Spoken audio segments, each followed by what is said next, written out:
Hello everyone, welcome back to the channel. आप लोगों का स्वागत है। और ये हमारा आखिरी बुक का आखिरी चैप्टर है, कैश फ्लो स्टेटमेंट। तो कैश फ्लो के बारे में थोड़ा सा समझते हैं पहले, है क्या ये कैश फ्लो स्टेटमेंट। एग्जाम के पॉइंट ऑफ व्यू से अगर मैं बात करूं तो ये 8 मार्क्स का आपका चैप्टर है। तो वो चैप्टर का नाम भी दिख रहा होगा आपको, कैश फ्लो स्टेटमेंट। मतलब वो स्टेटमेंट जो कैश के फ्लो को रिकॉर्ड कर रही है। तो बेसिकली क्या होता है, ये एक फाइनेंशियल स्टेटमेंट एनालाइज का एक पार्ट होता है। फाइनेंशियल स्टेटमेंट एनालाइज के बहुत सारे टूल्स से सबसे पहला टूल्स हमने पढ़ा था कॉम्परेटिव कॉमन एनालिसिस, जहाँ पे एब्सोल्यूट परसेंटेज वो सब निकालते थे। फिर हमने रेशियो एनालिसिस पढ़ा, तो वहाँ पे हम डिफरेंट सेगमेंट के रेशियो निकाल के एनालाइज करते थे। और वैसे ही कैश की लिक्विडिटी को एनालाइज करने के लिए आखिरी स्टेप होता है कैश फ्लो स्टेटमेंट। तो ये भी एक टूल्स है फाइनेंशियल स्टेटमेंट एनालाइज का। आपकी पूरी बुक टूल्स के ऊपर ही है। बुक का नाम भी यही है, financial statement analyse. Financial statement को किस तरीके से एनालाइज किया जाएगा, तो उसमें से एक ये टॉपिक ये भी है कैश फ्लो। इस पर आपने प्रोजेक्ट भी बनाया होगा, याद होगा। प्रोजेक्ट में भी हम कैश फ्लो बना के किसी कंपनी की फाइनेंशियल स्टेटमेंट को रेशियो और कैश फ्लो से एनालाइज करते थे। तो देखो, सबसे पहला चीज़ जैसे एग्जाम्पल फॉर, जैसे सपोज करो कोई ऑर्गेनाइजेशन है XYZ लिमिटेड। तो पहला एमसीक्यू बनता है, मान लो किसी ट्रांजेक्शन की वजह से यहाँ पैसा आया, तो उसको बोला जाता है कैश इनफ्लो। पैसा अगर बाहर जा रहा होगा तो उसको क्या बोलेंगे हम, कैश आउटफ्लो। और अगर कैश पे कोई इफेक्ट नहीं पड़ा, नो इफेक्ट, तो उसको बोलेंगे कैश नो फ्लो। तो कैश इनफ्लो क्या है, कैश आउटफ्लो क्या है, नो फ्लो क्या है। जैसे अगर मैं बोलूँ परचेज ऑफ मशीनरी, अगर आप एक मशीनरी खरीद रहे हो, तो मशीनरी खरीदने से आपके कैश पे क्या फ़र्क पड़ेगा, जाएगा। तो किसका एग्जांपल हुआ, कैश आउटफ्लो का। रेंट अगर आप पेड कर रहे हो, आउटफ्लो हो रहा है, पैसा जाएगा, तो कैश आउटफ्लो हुआ। भी वही मान लो लिखा है कि आपने मशीनरी सोल्ड किया, मशीनरी बेचा, कैश इनफ्लो हुआ। मतलब आपको बेसिकली समझना है कि कैश पे अगर आ रहा है तो इनफ्लो, गया तो नो फ्लो, कोई इफेक्ट नहीं। जैसे डेप्रिसिएशन और मशीनरी, डेप्रिसिएशन लगने से कैश पे क्या फ़र्क पड़ेगा, कोई फर्क नहीं पड़ेगा। डाप तो आपकी मशीन की वैल्यू घटेगी, कैश पे तो कोई फर्क नहीं पड़ना ना। तो वो क्या हुआ, आपका नो फ्लो हुआ। तो 3 चीज़ें, इनफ्लो, आउटफ्लो और नो फ्लो। अब इसके बाद कभी कभार यहाँ से 1 नंबर का एमसीक्यू पूछ देता है, इतना सा बताओ उनसे आपको। अब क्या है, कैश फ्लो को हमने 3 एक्टिविटी में डिवाइड कर रखा है।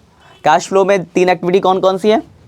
तो एक्टिविटी की बात करें अगर हम, तो उससे पहले अगर मैं एक्टिविटी बता दूँ पहले, तो कैश फ्लो में 3 एक्टिविटी है। पहली है आपकी ऑपरेटिंग एक्टिविटी, ऑपरेटिंग एक्टिविटी।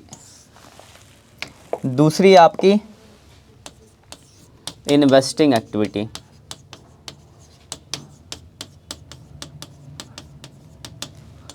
और तीसरी है आपकी फाइनेंसिंग एक्टिविटी।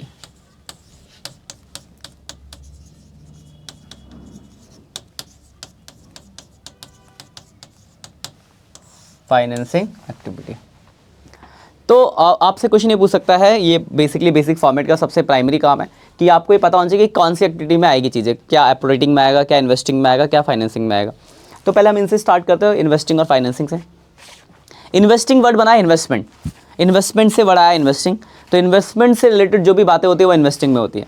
इन्वेस्टमेंट का मतलब क्या है कि कोई एसेट्स आप खरीद रहोगे, तो कोई भी नॉन करेंट एसेट्स, अगर मैं शॉर्ट में बोलूँ तो एक वर्ड किसके अंदर क्या आते हैं आपके, कौन से एसेट्स, नॉन करेंट एसेट्स।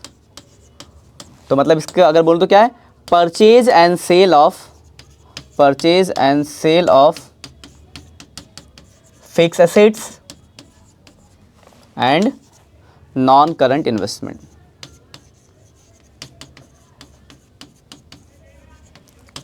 तो एक वर्ड में तो क्या हुआ, नॉन करंट एसेट्स हो गए, जैसे machinery, building, furniture, non current का कोई इन्वेस्टमेंट, लैंड। तो जो भी कोई नॉन करंट एसेट अगर खरीदेंगे या बेचेंगे तो किसके अंदर आएगा, आपके इन्वेस्टिंग के अंदर। और दूसरी चीज़ जो आती है इसके अंदर, वो आती है income from them. Income from them, कोई भी इनकम नहीं, इनकम फ्रॉम दैम का मतलब है कि वो इनकम इन एसेट्स से रिलेटेड होना चाहिए। जैसे परचेज ऑफ बिल्डिंग इन्वेस्टिंग में आएगा, और बिल्डिंग से रिलेटेड इनकम क्या होगी, rent from the building, building से रेंट मिला आपको। आपने कोई इन्वेस्टमेंट किया, किसी कंपनी में शेयर खरीद लिए, तो इन्वेस्टमेंट है वो, तो वो इन्वेस्टिंग में आएगा। उस पर आपको क्या मिलेगा, डिविडेंड रिसीव होगा, तो इनकम फ्रॉम दैम। तो लेकिन वही कमीशन रिसीव, तो कमीशन रिसीव किसी एसेट से थोड़ा ना होता है, वो तो कोई आपने किसी कोई चुटमुट सा काम किया होगा, उससे पहले कमीशन मिल रहा होगा आपको, किसी की बाइक बिकवा दी, किसी का कुछ कर दिया, तो वो एसेट से रिलेटेड इनकम तो नहीं है ना, तो वो नहीं आएगा। तो मतलब बेसिकली इसमें आता क्या है, कोई भी नॉन करेंट एसेट्स खरीदते या बेचते हैं या फिर उससे रिलेटेड अगर कोई इनकम होती है तो वो आएगा। नॉन करेंट एसेट्स में क्या आएगा आपका, जानते हो आप, मशीन, बिल्डिंग, फर्नीचर। तो कोई भी फिक्स एसेट्स या इन्वेस्टमेंट आप खरीदोगे, बेचोगे, इन्वेस्टिंग, और उससे रिलेटेड इनकम, इन्वेस्टिंग। ठीक है, डिटेल में जब हम एक एक करके तीनों सेगमेंट पढ़ेंगे तो आप बताएंगे क्या क्या चीज़ें हो सकती हैं। यहाँ तक क्लियर है? तो शॉर्ट में याद रखने के लिए इतना याद रखना कि इन्वेस्टिंग में ये सब आता है। अब देखो अगला वर्ड है फाइनेंसिंग। देखो फाइनेंसिंग वर्ड जो बना ना, फाइनेंसिंग का मतलब होता है फाइनेंस, और फाइनेंस के दो ही सोर्स आप 11 से बिजनेस स्टडीज से पढ़ते आ रहे हो। फाइनेंस के दो सोर्स होते हैं, एक ऑनरशिप और एक डेप्ट। ऑनरशिप में क्या हो सकता है, इक्विटी शेयर्स और प्रेफरेंस शेयर्स। डेप्ट में क्या हो सकता है, तो डेप्ट में तो बहुत सारे सोर्स है, कोई भी नॉन करंट लायबिलिटी, जैसे डिवेंचर हो गया, कोई बॉन्ड हो गया, पब्लिक डिपॉजिट हो गया, बैंक से लोन ले लिया, मतलब कोई भी नॉन करंट लायबिलिटीज। तो इसमें बस दो ही चीज़ें आती है, अगर शॉर्ट में बोलो तो क्या, shares and non current liabilities. तो क्या क्या हो सकता है इसके अंदर, तो इसमें हो सकता है आपका इक्विटी शेयर्स, प्रेफरेंस शेयर्स, कोई डिवेंचर हो गया या बॉन्ड हो गया। एक वर्ड में बोलूं तो नॉन करंट लायबिलिटीज, जिसमें आपका बैंक लोन हो गया, लॉन्ग टर्म का कोई डेप्ट हो गया, कुछ नाम मैं लिख दे रहा हूं यहाँ पे, बाकी डिटेल के लिए हम जब एक सेपरेट पढ़ेंगे तो जानेंगे। एक भाषा बोलो तो नॉन करंट लायबिलिटीज। इसके अलावा एक शॉर्ट टर्म की लायबिलिटीज भी आती है जिसका नाम होता है बैंक ओवरड्राफ्ट। बैंक ओवरड्राफ्ट हो गया, तो ये भी फाइनेंस का सोर्स है। अब इनके खर्चे भी तो होते हैं, जैसे अगर आप शेयर इशू कर रहे हो तो शेयर पे आपको डिविडेंड पे करना पड़ेगा, तो डिविडेंड पेड। और अगर लोन पे क्या पे करते हो आप, इंटरेस्ट, तो इंटरेस्ट पेड। इसके अलावा सिक्योरिटी प्रीमियम रिजर्व, क्योंकि सिक्योरिटी प्रीमियम रिजर्व भी शेयर्स के ऊपर ही होता है। और कोई भी एक्सपेंस अगर रिलेटेड है, related to shares and debenture या लोन, तो ये फाइनेंसिंग के सोर्स है। मतलब शॉर्ट में याद रखो तो क्या आता है इसके अंदर, एक शेयर्स में इक्विटी प्रेफरेंस और डिवेंचर्स, और लॉन्ग टर्म की कोई भी लायबिलिटीज हो गई और इनकी कॉस्ट हो गई। प्लस माइनस का कॉन्सेप्ट बहुत सिंपल है, आपको अब दिमाग लगाने की जरूरत नहीं, बहुत ऐसी है, जनरली है, डिटेल में मत जानेंगे, फिर भी जान लो। परचेज ऑफ मशीन, अगर मशीन खरीदोगे तो पैसा क्या होगा, जाएगा, तो माइनस। सेल करेंगे तो आएगा, तो प्लस। आपको कोई इनकम मिलेगी तो आएगा, तो प्लस। तो ये सब जो परचेज होगा वो इन्वेस्टिंग से माइनस, जो सेल होगा वो इन्वेस्टिंग में प्लस, और इनकम इन्वेस्टिंग में प्लस। आपको एग्जांपल पूछे कि एक इनफ्लो बताओ इन्वेस्टिंग एक्टिविटी का, इनफ्लो मतलब पैसा आना, तो इसमें पैसा कब आएगा, सेल ऑफ मशीनरी या डिविडेंड रिसीव। क्लियर ना पॉइंट? वैसे ही फाइनेंसिंग से पूछ दे, फाइनेंसिंग का प्लस माइनस क्या था, बहुत सिंपल सा है। शेयर्स अगर बढ़ रहे हैं, शेयर्स का एग्जांपल, शेयर अगर बढ़ रहे हैं, शेयर बढ़ने का मतलब क्या है कि आपने लोगों को शेयर इशू करा, तो पैसा आपके पास क्या होगा, आ रहा है, तो शेयर बढ़ेगा तो प्लस, घटेगा माइनस। लोन है मान लो, तो लोन अगर बढ़ने का मतलब कि आप लोन ले रहे हो, तो लोन लोगे तो पैसा क्या होगा, आएगा, तो लोन बढ़ेगा तो प्लस, घटेगा तो माइनस। ठीक है ना? उसके अलावा क्या है, ये सब इस लोन में आ गया। इसके बाद क्या, डिविडेंड पेड, इंटरेस्ट पेड, तो यहाँ तो पैसा जाएगा ही जाएगा, तो माइनस। सिक्योरिटी प्रीमियम हमेशा बढ़ेगा, क्योंकि शेयर इशू करोगे तो बढ़ेगा, बढ़ेगा तो प्लस। और ये क्या, एक्सपेंस क्या होता है, माइनस। तो आपसे कोई एग्जांपल पूछे कि कोई फाइनेंसिंग एक्टिविटी का एक एग्जांपल जो आउटफ्लो, तो आउटफ्लो का मतलब क्या है, पैसा जाना, तो पेमेंट ऑफ लोन, लोन की पेमेंट करोगे पैसा जाएगा, एग्जांपल हो गया। क्लियर है पॉइंट?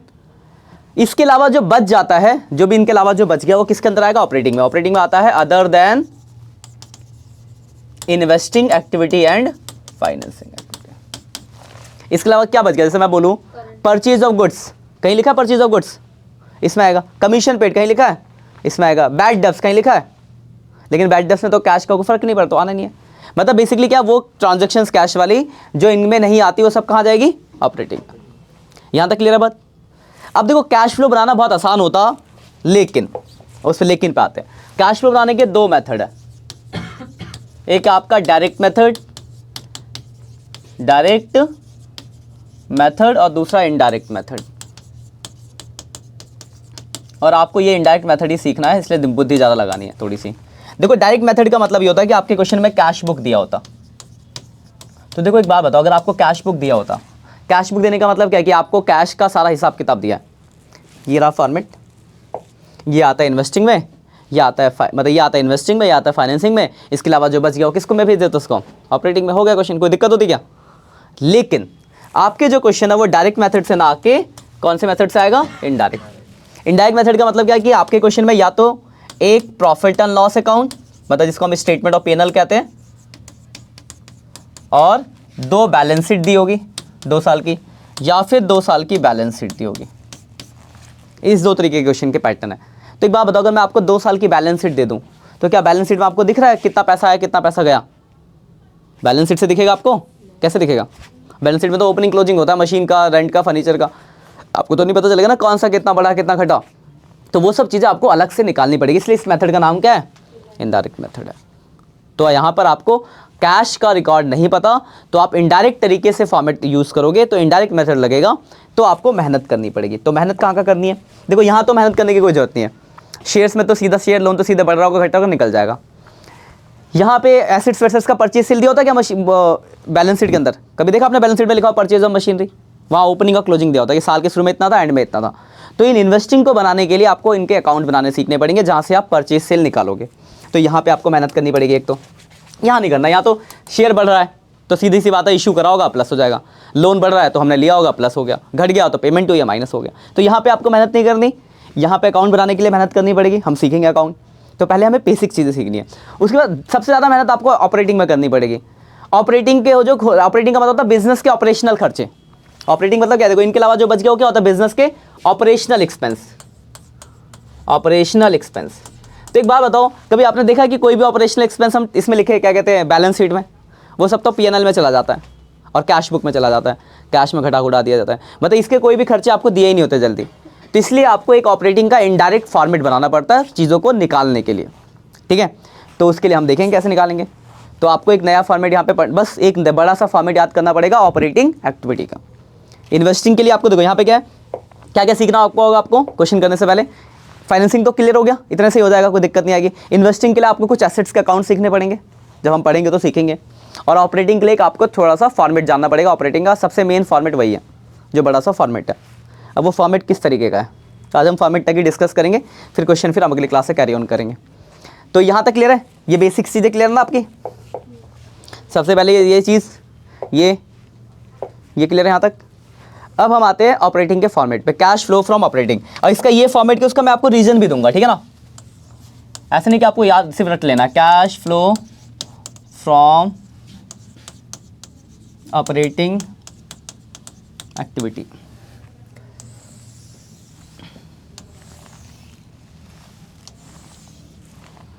तो इसमें सबसे पहला पॉइंट यहाँ पे जो आता है वो आता है नेट प्रॉफिट। ये एनपी मतलब net profit before tax and extra ordinary item. देखो आपके क्वेश्चन में क्या देखो, मैंने आपको बताया था, अभी आपको जवाब दिया था मैंने कि आपके क्वेश्चन में एक तो बैलेंस शीट दी होगी और एक स्टेटमेंट ऑफ पी&एल दिया होगा। आपको याद होगा स्टेटमेंट ऑफ पी&एल जो होता है उसमें क्या होता है, हम सारे खर्चे घटा देते हैं, सारी इनकम जोड़ देते हैं, चाहे कोई सा भी हो, चाहे वो ऑपरेटिंग हो चाहे कोई सा भी, हम अलग अलग थोड़ा ना करते, सारे खर्चे घटा देते हैं। और जो पी&एल से नेट प्रॉफिट निकलता है, जब पी&एल बनाते हो यहाँ से जो नेट प्रॉफिट निकलता है ये तो सारे खर्चों के बाद होता है ना, मतलब सारे खर्चे घटे हुए, तो वो प्रॉफिट आपको दिया होगा। तो सबसे पहले आप यहाँ पे लिखोगे प्रॉफिट, स्टेटमेंट ऑफ पी&एल, जो भी इसका प्रॉफिट होगा। 2 साल की बैलेंस शीट है तो current year minus previous year. इस प्रॉफिट में सब कुछ घटा हुआ है तो 5 चीज़ें जोड़नी पड़ेंगी। पहला जनरल रिजर्व, अगर रिजर्व में आपने कुछ ट्रांसफ़र किया है उसमें भी सेम है current year minus previous year, 2 साल का दिया होगा रिजर्व में ट्रांसफ़र। उसके बाद एक चीज़ और आएगी यहाँ पे, प्रोविजन फॉर टैक्स, कौन सा ईयर? करंट ईयर का, कोई करंट ईयर भी वहाँ पे इफेक्ट पड़ा होगा। उसके बाद प्रपोज डिविडेंड, कौन सा ईयर? Previous year. उसके बाद इंटरिम डिविडेंड, कौन सा ईयर? Current year. क्या होता है इसको मैं डिस्कस करूंगा थोड़ी देर में आपको। इसमें से मैं आप देखो, प्रॉफिट आप जानते हो, जनरल रिजर्व आप जानते हो, प्रोविजन फॉर टैक्स, टैक्स जानते हो, हम जब प्रॉफिट कमाते हैं उस पर टैक्स पे करते हैं तो उसके लिए हम प्रोविजन मेंटेन करते हैं, उसको बोलते हैं provision for tax. Propose dividend, dividend आपको पता है कंपनी का हम अकाउंटिंग कर रहे हैं तो कंपनी जब प्रॉफिट कमाएगी तो प्रॉफिट का कुछ हिस्सा शेयर होल्डर में भी तो बांटेगी, तो उसको बोला जाता है डिविडेंड।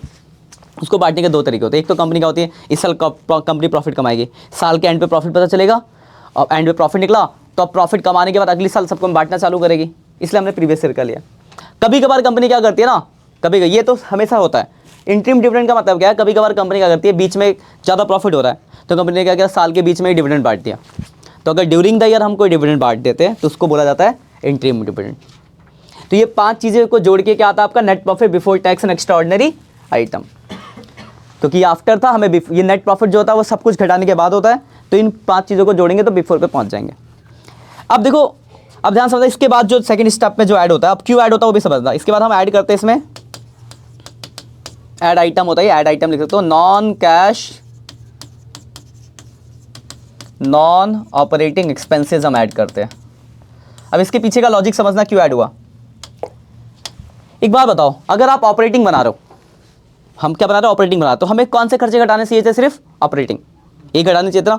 लेकिन अगर मैं नेट प्रॉफिट को बेस ले रहा हूं, क्वेश्चन का बेस तो नेट प्रॉफिट है, नेट प्रॉफिट लिखने का मतलब क्या है कि हमने सारे खर्चे घटा दिए, चाहे वो कैश से, चाहे नॉन कैश से, चाहे ऑपरेटिंग थे, चाहे नॉन, सब घट गए। लेकिन अगर आप ऑपरेटिंग बनाओ तो सिर्फ ऑपरेटिंग वाले तो घटने चाहिए ना, तो बाकी जो खर्चे घटे उसको हमें क्या करना पड़ेगा, ऐड करना पड़ेगा। इसलिए हम ऐड कर देते हैं नॉन कैश और नॉन ऑपरेटिंग एक्सपेंसेस। ये रीजन है क्यों ऐड करते हैं, समझ भाई। नेट प्रॉफिट लिखने का मतलब, हमने ऊपर लिखा सबसे पहले नेट प्रॉफिट। नेट प्रॉफिट का मतलब है कि सारे खर्चे घट गए। लेकिन एक बात बताओ, अगर आप ऑपरेटिंग बना रहे हो तो सिर्फ ऑपरेटिंग ही तो घटने चाहिए थे, वो भी कैश वाले। तो इसके अलावा जो बाकी खर्चे घटे उसको हमें क्या करना पड़ेगा, वापस प्लस करना पड़ेगा। इसलिए हम प्लस कर देते हैं नॉन कैश और नॉन ऑपरेटिंग एक्सपेंसेस। इसमें क्या क्या हो सकता है तो आपको याद रखना है, बस मैं नाम लिख तो आप याद रख लोगे आगे। इसमें आता है डेप्रिसिएशन, नॉन कैश डेप्रिसिएशन हो गया, loss on sale of fix assets, assets पे, कोई फिक्स एसेट्स पे लॉस हो गया, ठीक है। उसके बाद डेप्रिसिएशन हो गया, लॉस हो गया, प्रॉफिट तो बाद में लिख देंगे, इंटरिम डिविडेंड हो गया आपका, goodwill amortise, goodwill return of, goodwill right of हो गया आपका, ठीक है। तो ये आपके ऐड आइटम आ गए। इसके बाद एक और स्टेज है, मैं आगे खींच देता हूँ ज़रा, फिर मैं आपको दिखा दूंगा।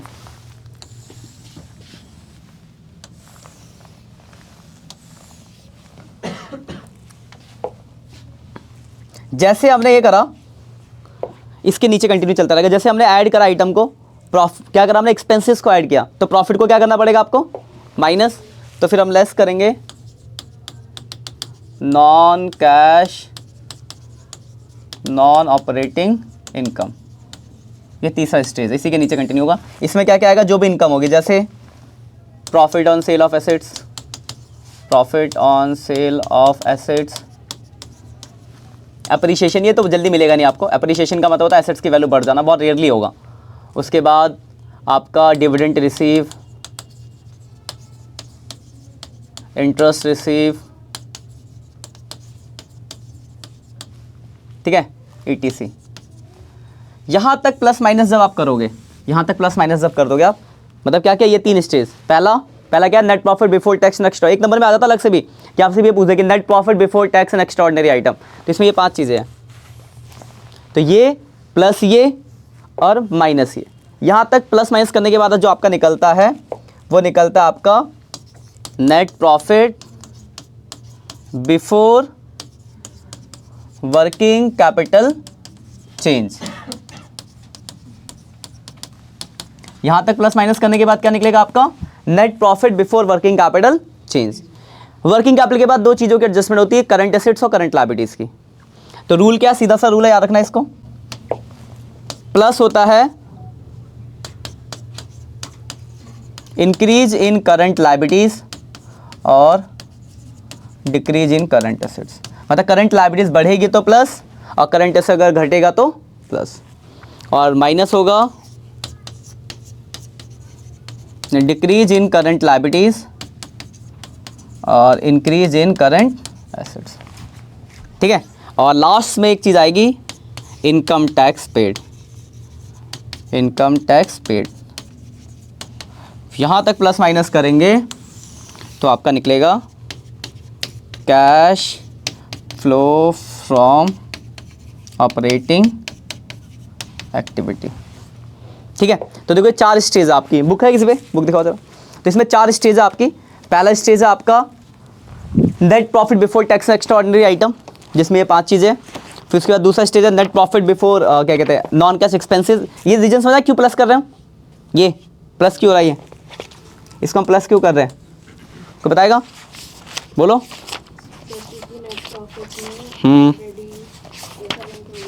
हाँ देखो, नेट प्रॉफिट निकालने का मतलब होता है, ध्यान समझो, हम बेस रख रहे हैं नेट प्रॉफिट को, तो नेट प्रॉफिट बेस रखने का मतलब है कि हमने क्या कर रखे, सारे खर्चे घटा रखे हैं।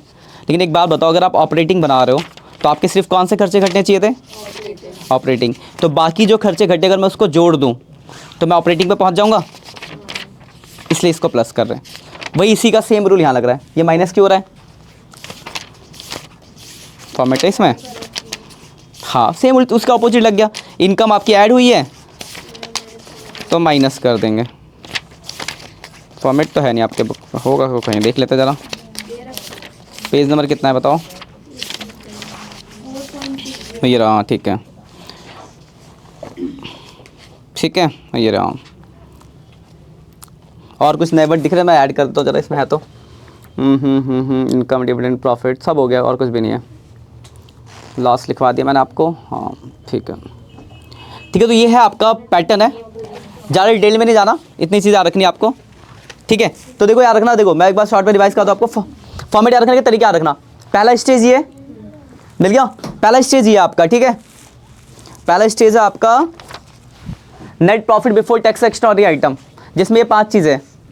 सबसे पहले आएगा स्टेटमेंट ऑफ P&L, फिर आएगा जनरल बुक का ना, बुक में जो फॉर्मेट दे रखा बहुत बड़ा है, उतना ज़्यादा लेंदी आपको कॉम्प्लिकेटेड नहीं बनाना, इसलिए इसे शॉर्ट में याद रखना। पहला स्टेज ये हुआ जिसमें आपका net profit before working capital change, जिसमें 5 चीज़ें याद रख लेना, किसका करंट ईयर है, किसका प्रीवियस ईयर है। उसके बाद एक्सपेंस ऐड होंगे, एक्सपेंस में देखो कुछ मैंने एग्जाम्पल दे रखे। उसके बाद इनकम माइनस होंगे ये वाले, तो अगर net profit before working capital change, ये याद रखना कि करंट लायबिलिटीज बढ़ेगी तो प्लस, घटेगी तो माइनस, करंट एसेट घटेगा तो प्लस, बढ़ेगा तो माइनस, और लास्ट में इनकम टैक्स पे करेंगे तो कैश फ्लो फ्रॉम ऑपरेटिंग आ जाएगा। तो आपको देखो क्या क्या याद रखने का इसमें, देखो ध्यान से देखना जरा, जो ऑनलाइन आप लोग याद भी रख लो।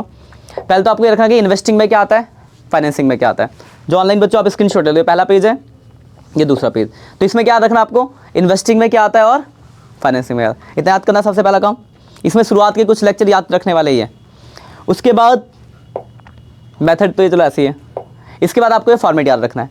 फॉर्मेट हम अगली क्लास से इस ऑपरेटिंग के फॉर्मेट के ऊपर ही क्वेश्चन करेंगे, जिससे कि आपको याद हो जाए कि ऑपरेटिंग में क्या क्या चीज़ें आती है।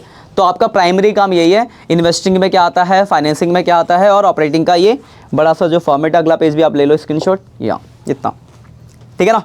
तो इतनी चीज़ें करके रखना, जो आप ऑनलाइन देख रहे हो आप लोग भी इतना कर लें। फिर नेक्स्ट लेक्चर में हम आगे उसको फर्दर डिस्कस करेंगे, ठीक है। आज के लिए इतना ही, मिलते हैं नेक्स्ट लेक्चर में, तब तक के लिए बाय बाय।